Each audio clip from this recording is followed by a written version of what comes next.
Sarah, thank you for postponing your wine for a little bit while we do a little interview. I'm an athlete. You are indeed. Do you advise people on healthy eating? I do, absolutely, yeah. It's all about balance. You know, I think this is kind of healthy. It's a Swedish caviar. That is healthy. But this is good for your heart. For sure. Good. And what does your normal training regime consist of? Because you Other are than seriously wine. super fit, though. Well, yeah, I have my ups and downs. Actually, skydiving keeps me really fit. Tunnel flying. When my team is in the stage of flying a tunnel with roofs on for our full-way training, that gets me really fit. Sure, we're doing handbricks on once a week, and that's pretty straight reducing. Yes. And character building. Presumably you won't be wearing the bigs in the Bodyflight No, it times. makes the entrances really tough. Yes. Everybody gets stuck in the door. We did try it once. It's not easy.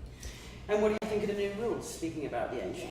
Yeah, I love it. It's been hilarious watching everybody try the new entrance, not touching the net, but pretty much flying already.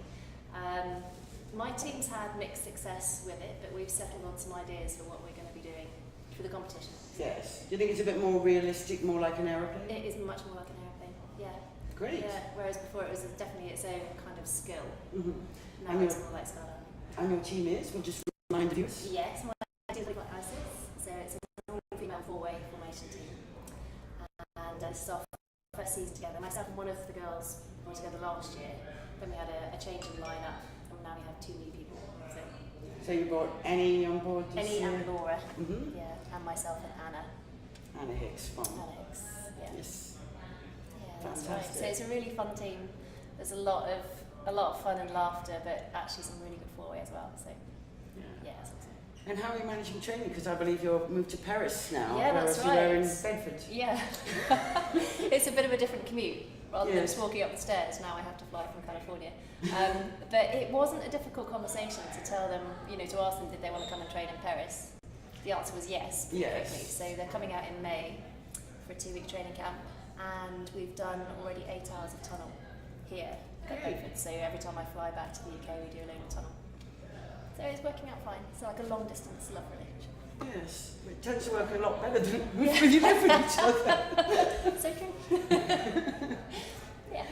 And so what's your goals for the competition, for the World Challenge? For the challenge, we've set a base we'd like to equal what the lineup from Isis scored last year. So we scored 20 point something in the challenge 2013.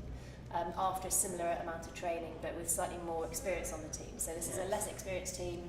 We've done the same amount of training, so we thought that would be a good goal. Great. To try and at least equal. Obviously it's very draw dependent, so Yes. we're not in control of that part, but to come away from the competition feeling like we flew like we should, then that would be good enough for me. Yes. And what's the rest of your year look like? Well, we'd like to do 200 training jumps, so it's a pretty slow year really in terms of training. The girls are saving the holiday time and budget for next year. We'll compete at the Nationals this year, maybe a couple of the GPs in the UK. Mm-hmm. And then next year, hope to try and qualify for the World Meet 2016 to represent the UK. So they have lofty goals, these girls. And Well, obviously I'm a little bit addicted, so I just can't stop. Yes. Yeah. And are there any teams in the meet that you have also coached? Because you do a lot of forward coaching. Lots. Probably the most noteworthy is the Irish Project Four-Way. So it's a project put together by Ronan Whelan, who a lot of people know within the skydiving world. And we have 4 four-way teams that I've been coaching. We've done 3 tunnel camps already, November, January and March.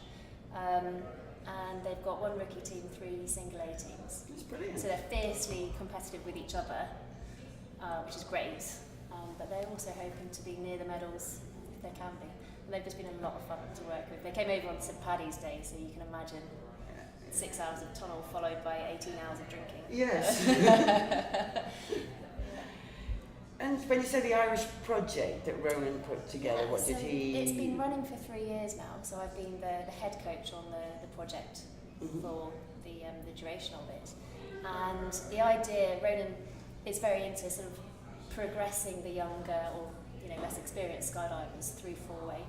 And because the skydiving world in Ireland is fairly small, he's the matchmaker really, so he's put the teams together. The go-between. Yeah, absolutely. He's put the teams together so that they're well matched. arranges the dates for them to come and creep at the drop zone when the weather's horrendous, which is pretty much always from what I hear from those guys in Ireland.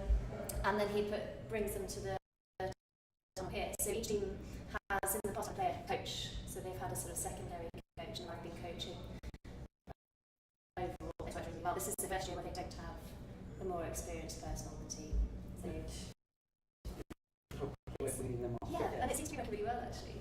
And I guess they don't have a wind tunnel in Ireland. Not yet. So. I'm sure they will. Popping up all over the place.